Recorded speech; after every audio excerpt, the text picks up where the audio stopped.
Hola chicos y bienvenidos a un nuevo vídeo de la asignatura de Geografía de segundo de bachillerato en el que vamos a estudiar el punto 2, estructura y plano de la ciudad. En este caso, este punto está dividido en tres partes: los cascos o centros históricos, los barrios planificados, ensanches y barrios obreros, y finalmente la periferia urbana. Antes de empezar, quiero dejar claro algo muy importante, y es que esta parte, esta teoría que vamos a estudiar en este punto, es básica y esencial para poder hacer bien el desarrollo de la práctica típica de este tema, que es el comentario de plano urbano. O sea, como bien sabéis, el comentario de plano urbano tiene que hacerse un análisis de las diferentes partes que conforman una ciudad. Bueno, pues aquí tenéis las tres diferentes partes que conforman una ciudad. El casco centro histórico, que corresponde a la ciudad de tipo preindustrial, es decir, el origen de la ciudad se encuentra ahí. Los barrios planificados, que corresponden con la parte industrial, de la ciudad industrial, y finalmente la periferia urbana, que corresponde pues también a esta época industrial y también a la época de la ciudad postindustrial. Antes de comenzar el tema puramente teórico, tenemos que saber que las ciudades, a lo largo de su evolución y a lo largo de su desarrollo durante incluso milenios, en el caso de España, pues ha mezclado los diferentes tipos de planos o unos diferentes tipos de planos que se encuentran yuxtapuestos. En este caso, los planos característicos de una ciudad, en los que vais a identificar vosotros en el comentario, son el plano ortogonal, el plano radiocéntrico, el plano irregular, más otro plano más que corresponde a un modelo urbanístico un poco muy concreto, en el que aparece solamente en algunas ciudades, como es el plano lineal. En primer lugar, vamos a ver las características de estos planos antes de avanzar. El plano irregular, hay que decir que es un tipo de plano que se caracteriza por tener calles muy estrechas, muy sinuosas, muy laberínticas, entre otras cosas, pues porque en esta época, cuando se construyen los planos irregulares, es la época preindustrial, no había ningún tipo de planificación, y además también en algunas ciudades, como las ciudades musulmanas, pues se intentan resguardar del sol. Suelen corresponder, pues, como digo, a las partes más antiguas, especialmente medievales, y, como digo, no se detecta ningún tipo de orden ni planificación. El segundo tipo es el plano radiocéntrico. En este caso, las calles se sitúan de forma radial y concéntricamente en torno a un núcleo central. Este núcleo central normalmente puede ser un monasterio, un castillo, una plaza, una catedral, un mercado, y por tanto suele tener un origen también medieval, aunque propio de las ciudades cristianas, mientras que el irregular pues, puede aparecer también en ciudades cristianas, pero también en musulmanas. Y por tanto ese punto central pues indica que ahí es el origen, a partir de ahí se construyó toda la ciudad entera. Y finalmente nos encontramos con el plano ortogonal, que está formado por calles rectas que se cortan perpendicularmente, formando lo que se conoce como manzanas regulares. Por tanto, ese tipo de plano ortogonal, que por cierto fue usado ya en época de Roma y Grecia, de eso lo vimos en el punto 1, corresponde a un espacio planificado de nueva urbanización. Es decir, este plano se construye ya en una ciudad pues más industrial, con los ensanches, con los barrios nuevos que aparecen a partir del desarrollo industrial. Y finalmente nos encontramos con el plano lineal, que es un tipo de plano, como estáis viendo, que surge a lo largo de una vía de comunicación. ¿Vale? En España se destacan, bueno, pues algunas ciudades que se construyen al torno al Camino de Santiago, y también pues, es una forma de planificación, digamos, creando esa ciudad lineal, incluso como barrios dentro de una ciudad. Barrios que se llaman, por ejemplo, ciudad lineal, como pasa, por ejemplo, en Madrid. Este tipo de plano lineal pues es menos común, incluso muchas veces no se puede observar en el plano, porque este tipo de ciudades lineales han sido modificadas o se han sido pues eliminadas debido al desarrollo urbanístico de las ciudades, ¿no? Pero bueno, es otro tipo de plano que es interesante ver y conocer. Bueno, pues sabido esto, vamos a ver un poquito la estructura y el plano de la ciudad, teniendo en cuenta, como digo, los tres digamos, partes de una ciudad, ¿no? Que corresponden a un largo proceso de evolución de las ciudades. En primer lugar, vamos a hablar del casco o centro histórico, que podamos decir que es la parte central de las ciudades y que fueron construidos antes del inicio de la industrialización, es decir, que es propio de la ciudad industrial y que en su interior se entremezclan elementos que son propios de la Edad Media, incluso de época romana.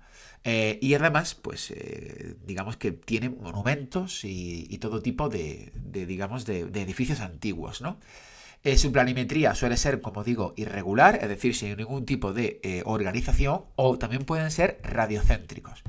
Y de estos planos y de estos cascos antiguos o centros históricos vamos a estudiar fundamentalmente dos cosas. En primer lugar, el emplazamiento de las ciudades. ¿Qué es el emplazamiento de las ciudades? Bueno, pues es el espacio físico donde se asienta una ciudad. Y hay que decir que en los cascos históricos podemos observar los motivos y los lugares exactos donde se asentaron una ciudad. Y en segundo lugar, lo que vamos a estudiar son los efectos que ha tenido la industrialización en estos cascos históricos. Comenzando por el emplazamiento de las ciudades, hay que decir que, como digo, la definición es esta, es el lugar físico donde se fundan las ciudades. Hay que decir que para poder saber por qué una ciudad se funda, hay que estudiar y analizar muy bien cuál es el casco histórico de esa ciudad. En este caso, vamos a estudiar que los emplazamientos se puede dividir en 4 tipos de emplazamiento diferentes. El primer tipo sería en lugares elevados, el siguiente en promontorios rocosos, que están vinculados, por ejemplo, con zonas costeras. El tercero es margen de los ríos, que están pues eso, aprovechando un meandro del río. Y finalmente la confluencia de varios ríos. En cuanto a los lugares elevados, nos encontramos con varias ciudades que presentan bueno, pues un emplazamiento de carácter defensivo.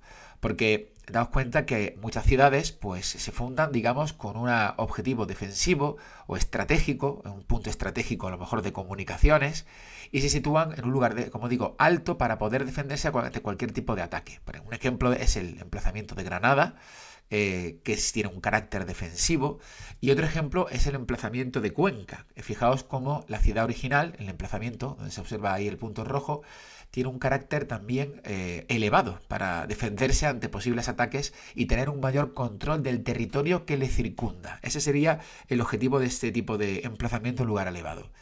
El segundo tipo serían promontorios rocosos. Pues en este caso el promontorio rocoso se caracteriza por situar en la ciudad o construirla cercano a un promontorio rocoso cerca de la costa. Hay que decir que las ciudades costeras normalmente tienen un tipo de función de tipo comercial en origen, ¿no? En el caso de Málaga, la fundación fenicia se construye en un puerto natural, pero con un promontorio rocoso cerca llamado Castillo de Gibralfaro, que servía para defender la ciudad en caso de ataque. No olvidéis que Málaga se funda por los fenicios y que los fenicios no sabían muy bien que iban a encontrarse en el interior de la península. Por eso crean este sistema defensivo, esta acrópolis, para evitar cualquier tipo de mal mayor o ataque de los enemigos, ¿no? Posibles enemigos. Aquí se ve el plano de Málaga y veis cómo la parte que se ve ahí Monte Gibralfaro, pues ahí estaría ese origen de la ciudad de Málaga en el castillo de Gibralfaro. Otro ejemplo sería Gijón, que fijaos Gijón, la ciudad que tiene su fundación en origen en la parte de lo que se conoce como castillo o cerro de Santa Catalina. En este cerro de Santa Catalina aparece la ciudad original y ahí se empieza a expandir, ¿no? En este también promontorio rocoso. Vamos a ver que se ve claramente el plano de este cerro de Santa Catalina, a partir del cual se funda. Incluso podemos decir que el plano que tiene este cerro de Santa Catalina tiene un carácter, pues más bien de tipo radiocéntrico. Ahí parece que había algún tipo de construcción a partir de la cual se construye y empieza a expandirse la ciudad, posiblemente de origen cristiano. Otro ejemplo es el margen de los ríos y aprovechando los meandros. ¿Qué es un meandro? Bueno, un meandro es una curva que hace un río. En este caso, muchas ciudades se fundaron cerca de los ríos por varios motivos. Porque los ríos dan agua, porque los ríos dan también defensa, porque los ríos son muros naturales y también porque los ríos pues también presentan son unas vías de comunicación perfectas, puesto que alguno de ellos, por ejemplo el Guadalquivir, hace mucho tiempo era navegable. Por eso los ríos fueron un lugar muy importante y muy útil para la construcción de ciudades. De hecho, casi todas, muchísimas ciudades en España, siempre están situadas o fueron fundadas cerca de ríos. Aquí tenemos otro ejemplo, que es el caso de Zaragoza, en el que también vemos cómo está claramente construido en torno a un meandro, una curva. O el emplazamiento de Sevilla, claramente, fijaos, en un meandro también del río Guadalquivir, al igual que Córdoba. Y finalmente también aparece la construcción de ciudades en la confluencia de varios ríos, como es el caso de Segovia, como estamos viendo. Confluencia de varios ríos significa que hay dos ríos, ¿vale? que confluyen ahí y se crea la ciudad. También por ese carácter, digamos, defensivo, por esa abundancia de pesca o también de defensa que nos permite los ríos. Y también tenemos otro ejemplo en el caso de Badajoz, como podemos observar. Muy bien, una vez visto ya el emplazamiento de las ciudades, que por cierto es un punto importante dentro del comentario de plano urbano, vamos a ver un poquito qué efecto tuvo la industrialización en los centros históricos. Y hay que decir que, como bien sabéis, el proceso de industrialización en España también modificó el casco histórico de las ciudades de una forma fundamental, de una forma muy importante. En primer lugar, vamos a ver que la industria supuso el ensanchamiento de las calles y de las plazas con los museos, los hospitales, todo. Es decir, que los cascos antiguos, los cascos históricos tuvieron que abrirse un poco durante la época industrial, durante el desarrollo industrial. Incluso tuvieron que destruir las murallas de la ciudad para poder ensanchar la ciudad, para hacerla más grande y para poder abrir grandes vías, como por ejemplo es lo que ocurrió con Barcelona, que tuvieron que destruir todo lo que es la periferia de la muralla que guardaba Barcelona para poder hacer el ensanche creado por Ildefonso Cerdá. Por tanto, este evento y esta destrucción de las murallas es una de las características más importantes que tiene la industrialización sobre los cascos históricos. Además, también las tramas urbanas se empezó a densificar, la edificación, es decir, los tipos de edificios que se van a construir se van a verticalizar, sustituyéndose las viviendas unifamiliares antiguas propias de los cascos históricos por edificios de 3 o más pisos. Y finalmente también empezaron a desarrollarse una política de rehabilitación de los cascos antiguos, con la intención de conservar pero también revitalizar su morfología. Un ejemplo de ello es la creación de zonas verdes dentro del casco histórico, cosa que durante época medieval originalmente el casco histórico apenas no tenía zonas verdes, o incluso también la creación de zonas peatonales en las calles. Muy bien, hoy podemos decir que los usos actuales del casco antiguo destacan fundamentalmente el residencial, el comercial, de negocios y las actividades turísticas y culturales. Aquí tenemos el caso de Barcelona, como digo, fijaos cómo se ve claramente la parte de la ciudad antigua. Este es el mismo plano de Barcelona, pero un poquito más grande y con una ortofotografía. Vemos cómo se ve aquí claramente la parte del casco antiguo de la ciudad vieja y veis cómo se ve una calle que rodea esta ciudad vieja que coincidiría con la muralla de la ciudad de Barcelona, que fue derrumbada para poder construir todo el ensanche que veis con las diferentes manzanas claramente de tipo regular y rectas, formando casi como cuadrados. Muy bien, pues ya hemos visto la primera parte, que es los cascos y centros históricos, y lo que vamos a ver ahora son los barrios planificados, y los barrios que son los ensanches y los barrios obreros. En cuanto a los ensanches y barrios obreros, hay que decir que se originan en torno al siglo XIX y siglo XX, debido al proceso de urbanización y de industrialización que va a traer muchísimo éxodo rural a las ciudades. Son barrios que se construyen tras esa demolición de las ciudades, por lo que están mucho más planificados, presentan un plano regular y que están diseñados además con ese PGO, ¿no? Por los planes generales de ordenación urbana. ¿Qué es un PGO? Un PGO es un plano que tiene el ayuntamiento que sirve para dar usos y establecer una planificación del crecimiento de la ciudad. En este caso, como digo, son barrios con planimetría regular. Y hay tres tipos. Tenemos los ensanches de tipo burgués, tenemos los barrios obreros y tenemos los barrios ajardinados o también llamados ciudades jardín. Empezamos con los barrios o ensanches burgueses. Hay que decir que los ensanches burgueses tienen un plano regular con esquinas chaflanadas. Son barrios de clases altas y clases medias fundamentalmente. Y hay que decir que son barrios que además presentan una cierta monotonía de tipo urbanístico, es decir, que son bastante iguales todos los barrios y todos los ensanches. Los más importantes y los más famosos ensanches burgueses, que se construyen, como digo, alrededor de la ciudad antigua, como podemos ver aquí se ve un ensanche burgués, concretamente el de Barcelona, como se ve las manzanas totalmente regulares, se ve como las calles son rectas y se van cruzando entre ellas de forma creando esos cruces. Además, las esquinas se encuentran chaflanadas con chaflán. Este es el chaflán, aquí se puede observar en el edificio.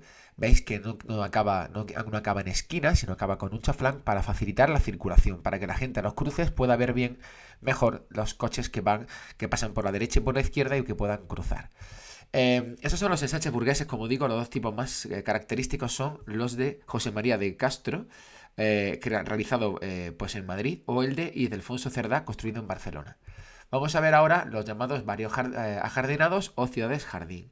Hay que decir que a lo largo del siglo XIX se van a difundir ideas entre los arquitectos naturalistas e higiénicas digamos que tenían una valoración positiva de los efectos del sol y el aire libre, que llevan a intentar acercar el campo a la ciudad.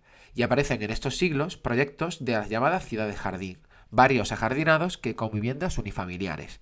Esta creación, ¿vale?, tuvo un papel muy importante un arquitecto inglés llamado Ebenezer Howard en el Reino Unido, cosa que en España va a intentar, pues, digamos, copiarse, ¿no?, para implantarse en algunas ciudades. Repito, con ese objetivo, pues, higiénico y con valoración positiva del medio ambiente, de la naturaleza. Y por eso en España se desarrollan, como digo, a partir del siglo XX, con planes, a través de los planes de casas baratas del siglo XX, que pretendían, digamos, crear esas viviendas unifamiliares subvencionadas por el Estado para las clases medias y clases bajas. Sin embargo, al final no fueron comprados por este tipo de gente, que son el objetivo original, sino que van a ser compradas por gente, pues, pudiente, gente de la burguesía, puesto que la vivienda a la venta a este tipo de gente no era rentable.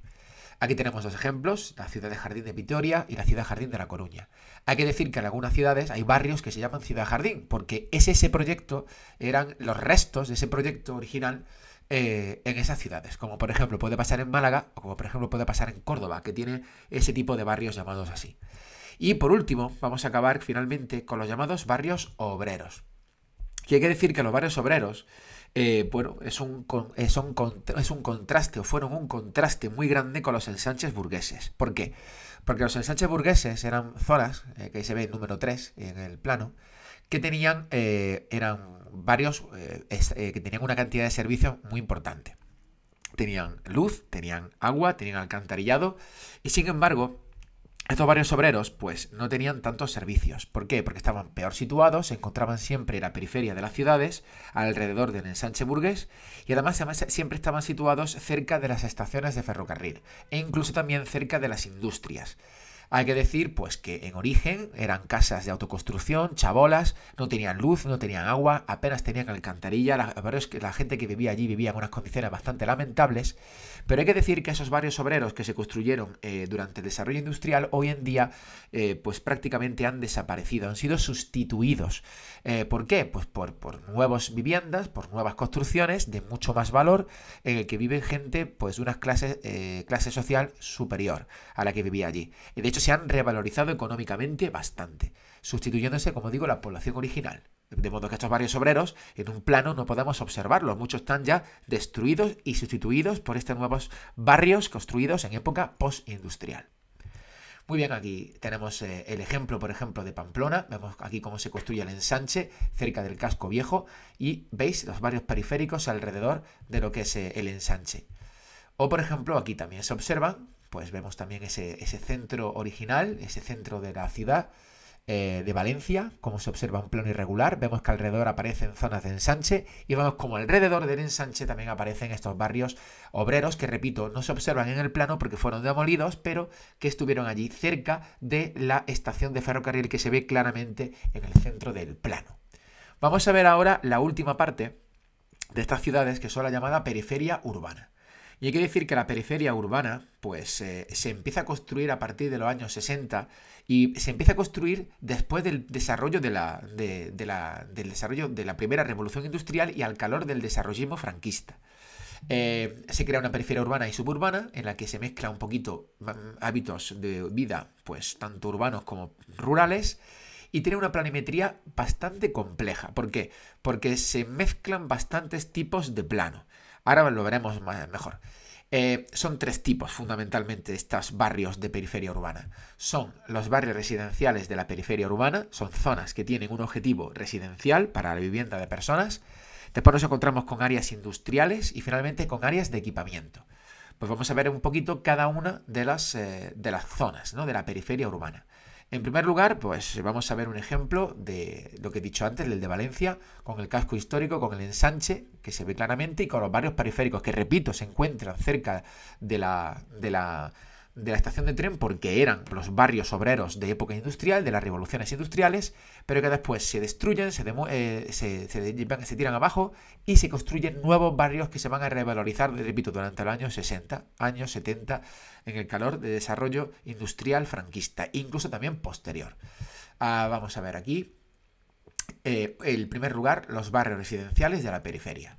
Hay que decir que estos barrios residenciales de la periferia tienen un crecimiento desordenado. Y esto es muy importante. ¿Por qué? Porque pierden la planimetría ortogonal, pero eso no significa que dentro del barrio tenga una planimetría ortogonal. Me explico. Porque estos barrios obreros, estos barrios residenciales de la periferia de esta época postindustrial, pues crece como manchas de aceite. Es decir, que se crean muchos barrios, al haber un gran desarrollo de las ciudades, y las ciudades crecer muy rápido, los barrios crecen, pero crecen cada uno con su propia ortogonalidad. Así que ellos tienen su propia regularidad, pero con respecto a los otros barrios que se encuentran cerca, pierden esa regularidad y esa coherencia. Por eso hay que dejarlo muy claro, porque crecen, como repito, como manchas de aceite. Porque tienen una expansión irregular, así que van expandiéndose un poco, pues sin una buena planificación, podemos decir. Estamos mejor planificados los ensanches. Vamos a ver cuáles son los tipos de barrios residenciales que empiezan a aparecer. Pues aparecen barrios de chabolas, que son asentamientos marginales, que se construyen en torno a los años 50, pero que fueron sustituidos lentamente. Después nos encontramos con tenemos los barrios de chabolas. Después nos encontramos con las viviendas de protección oficial, que se construyen pues en los años 60. Son viviendas hechas y construidas por el gobierno de España durante estos años. Por eso se ve ahí el Ministerio de Vivienda y se ve la bandera de Falange Española, que era el partido político que gobernaba en España en esa época. Actualmente se están rehabilitando bastante este tipo de viviendas de protección oficial debido a que eran viviendas de muy baja calidad, la verdad. Después nos encontramos con los famosos polígonos de promoción privada. Aquí tenemos un ejemplo. Esta fotografía de anteriores, ese tipo de viviendas de protección oficial que se construyeron muchísimo en los años 50-60. Aquí tenemos los polígonos de vivienda de promoción privada que se construyen en los años 60 y son básicamente bloques o torres de tramas abiertas con estilo internacional, una arquitectura más internacional, que presentan un paisaje urbano bastante monótono, es decir, que son bastante monótonos, no tienen ningún tipo de creatividad, un tipo de diseño diferente. Y suelen ser edificios bastante altos, ¿vale? Que tienen con los servicios concentrados. Fijaos lo que estoy diciendo aquí. Aquí tenemos un barrio en esta imagen en el que se ve claramente que es una promoción de viviendas privada por una empresa privada. Veis que son todas torres altas con varias plantas. Y veis que este barrio, que se ve en un color un poquito más blanco, tiene ortogonalidad, tiene una regularidad coherente interna. Pero sin embargo el barrio que está al lado, que veis que son de otro tipo de promoción diferente al que estamos en primera plana viendo, veis que ya es diferente, ya no es tan ortogonal, pero en sí mismo, dentro de su propia coherencia, dentro del propio barrio, sí que es ortogonal y regular. Pero como crece como mancha de aceite, pues esa escasa planificación que se realiza en esta época, pues hace que pierda regularidad entre los barrios y que haya una cierta y escasa planificación entre los propios barrios. Aquí tenemos otro tipo de viviendas, como son las urbanizaciones de manzanas cerradas, que estos son básicamente el tipo de urbanizaciones características que hoy en día existen. Se construyen en los años 80, 90, 2000 también. Presentan edificios muy altos, con patios y servicios colectivos, como pueden ser jardines, pistas de pádel, piscinas. Y aquí observa este tipo de bloques con forma de manzana, ¿verdad? Ahí tenemos cómo se ve la zona de ocio común. Y finalmente después nos encontramos con zonas de viviendas unifamiliares, ¿no? Que casi siempre se construye en la zona más periférica de la ciudad. Digamos que las viviendas unifamiliares serían áreas residenciales como más en la periferia todavía, ¿no? Se construye en los años 80, también está motivada por el uso del coche y también porque las familias desean también contacto con la naturaleza, y son tanto viviendas exentas, es decir, que son viviendas independientes, como también adosadas, que están vinculadas normalmente para la clase alta o incluso clase media. Aquí tenemos un ejemplo de viviendas adosadas que se construyen durante esta época, año 90, también 2000, con el deseo de potenciar la privacidad y tener un mayor contacto con la naturaleza. vamos a acabar ya viendo los últimos dos, como son las áreas industriales y las áreas de equipamiento. Empezamos con las áreas industriales. Bueno, pues hay que decir que las áreas industriales pues surgen en los años 60-70 durante el desarrollismo franquista. Estas áreas industriales se basan en la construcción de polígonos industriales. Hay que decir que hay algunos que están bien planificados, sin embargo otros no tienen ningún tipo de planificación, ¿no? Y siempre se encuentran cerca siempre de grandes vías de comunicación con un objetivo fundamental, y es que los propios trabajadores tengan acceso a esos polígonos industriales. Y suelen generar bastante contaminación, porque son polígonos industriales con fábricas, y también problemas de atasco en las ciudades. Actualmente hay que decir que se están intentando sustituir estas áreas industriales, estos polígonos industriales, por nuevos tipos de parques empresariales y parques tecnológicos en lugares con una gran riqueza medioambiental. Recordad el Parque Tecnológico de Valencia o el Parque Tecnológico de Málaga. Aquí tenemos, por ejemplo, el Plan General de Ordenación Urbanística de Málaga, es decir, el PGO de Málaga, lo que hemos estado antes hablando. Y vemos que en diferentes colores se ven diferentes zonas que están dedicadas a usos distintos. Por ejemplo, en color gris, la mayor parte de la ciudad, su uso es residencial, con zonas de viviendas, ya bien sean unifamiliares, torres, etc. Sin embargo, en este color, que es un color un poquito más azul, azulado, gris azulado, vemos que ahí aparecen zonas que están dedicadas exclusivamente al uso industrial, áreas industriales, que si acercamos un poquito más, vemos, aquí son polígonos industriales. Pues aquí tenemos un ejemplo de un polígono industrial, ¿veis? El polígono industrial de Juan Carril, que se encuentra